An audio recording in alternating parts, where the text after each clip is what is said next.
அறிவு என்கிற மாணிக்கத்தை இந்த பீத்த உடலை நம்பிய இறைவன் உன்னுள் வைத்திருப்பான்? இல்லை. உலக மக்களுக்கு அறிவு இருக்கும், அந்த மாணிக்க வீடும் தெரியாது, அதை பெரும் மெய்யறிவும் தெரியாது. 6 அறிவு மனிதனுக்கு உண்டு என்று தலையாட்டி கொண்டு சும்மா வாயில் சொல்லி கொண்டு திரிவார்கள்.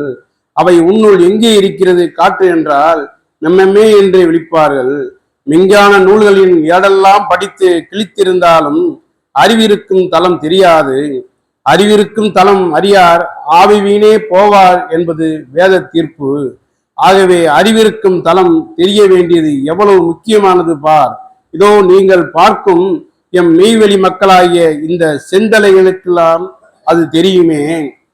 உன் கடத்துக்கு உள்ளாகவே ஒரு தலைமுறை காலம் இருந்து வாழ்ந்து வரும் ஒரு வஸ்து உன்னை காலமெல்லாம் தூக்கி கொண்டு திரிகிறதே, அந்த வஸ்து உன்னை தூக்கி கொண்டு அலைவதற்கு என்றைக்காவது முக்கால் தொட்டு கூலி உன்னை கேட்டதுண்டா? இல்லை. ஆனால் உன்னை ஒரு வாகனத்தில் ஏற்றிக்கொண்டு 1 மைல் எடுத்து போவதற்கு கூலி 4 ரூபாய் கேட்கிறானே, இந்த களத்தை தூக்கி போவதற்குத்தானே காலமெல்லாம் உன்னை சுமக்கிற உன் ஜீவன் எப்போதாவது அது தனக்கு சோர்வாக இருக்கிறது, வலிக்கிறதுன்னு சொல்லிட்டா? சொல்லவில்லை. ஆனால் ஒரு நாள் அது உன் உடலை விட்டு வெளியே கிளம்பின உடனே, அதாவது நீ செத்த உடனே 4 பேர் இந்த களத்தை தூக்க வேண்டியிருக்கிறது. கொஞ்ச தூரம் போன உடனே தோல் வலிக்கிறது, மாற்றுங்கள் என்று பாரம் சுமப்பவர்கள் சொல்கிறார்களே.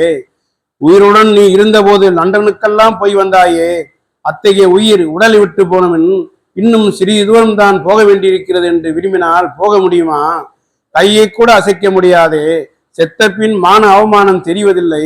ஆனால் ஒரு 100 ஆண்டு காலம் இவ்வளவு பாரமுடைய உன் தூளத்தை தூக்கி கொண்டு திரிந்ததே, உன்னை லட்சியம் பண்ணால் தூக்கி கொண்டு திரிந்ததே, அது எது என்று அறிய உனக்கு ஆசை இல்லையா?